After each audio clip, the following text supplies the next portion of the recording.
Okay. Jeff, the first poem he read, he was from a Persian poet.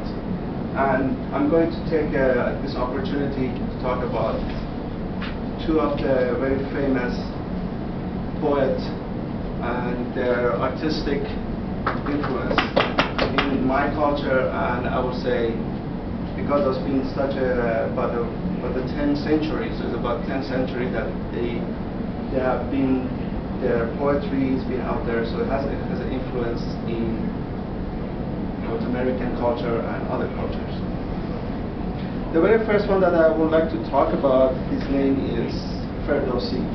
I don't know if you all heard about him or not, but his style of poetry, writing poems, is like a Shakespeare. It's very long, and that's not his book, but it's probably twice of this book. And it's all about stories and what happened. And when I read that, when I came to North America, I didn't know anything about Zeus or Hercules, but Hercules has 7 tasks to do. And Ferdushi, we have our mythological person, his name is Rostam. He also has 7 tasks.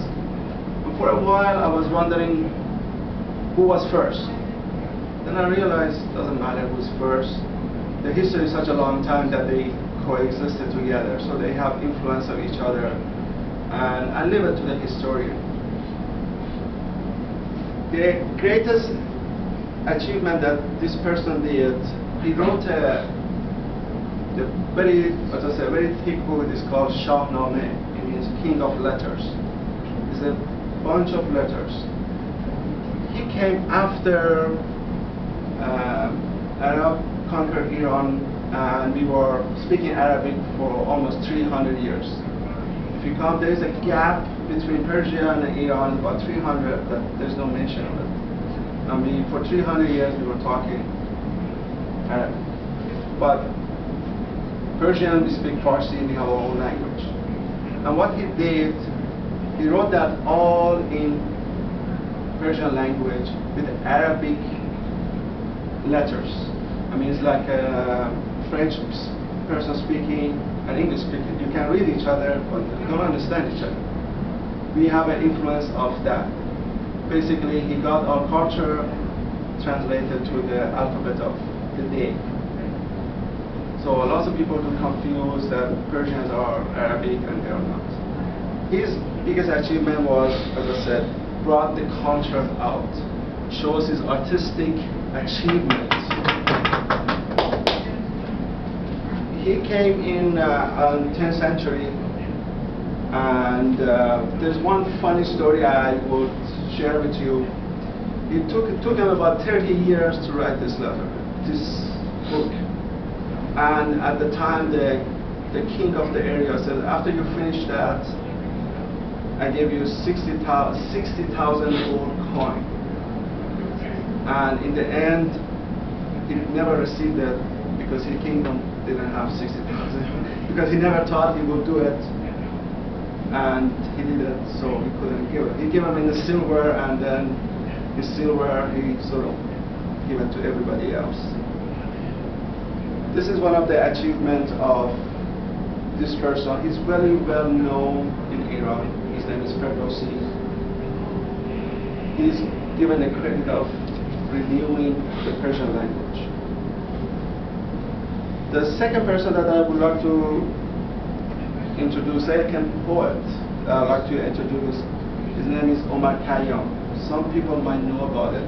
There are some poet that came in. He's a more recent one. And I share a story about when I came first to know him. It was actually I think it was a Russian movie. It was in a Russian movie, and I was watching, and it says, he quoted a poem about, and it says, oh, you're coming from a great Persian poet. Oh, I didn't know about him, so Dad, who is this? Oh, yeah, this is the book, go and read it.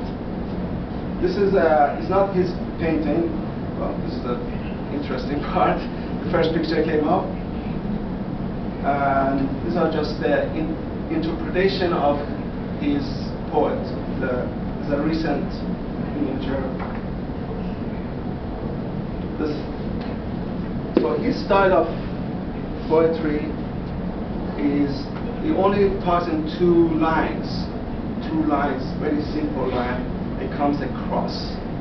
It's a very profound way of expressing himself.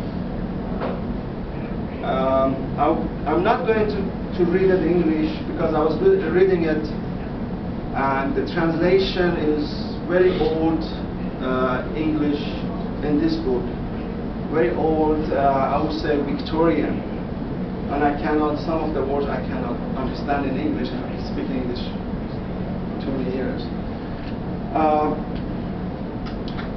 The funny thing that he just touched about is religion.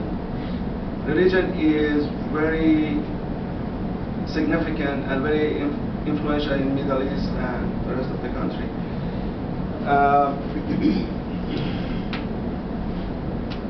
So I lost train of my thought. They talk about religion, they talk about wine, and what the clever people they said is wine is a religion. So think wine as a god, but sometimes wine is just a wine. So thank you very much, Madam Chair, and everybody for listening to this short lecture. Thank you, Cody, for the information about Persian. And I'm thinking about Aristotle, the Greek philosopher.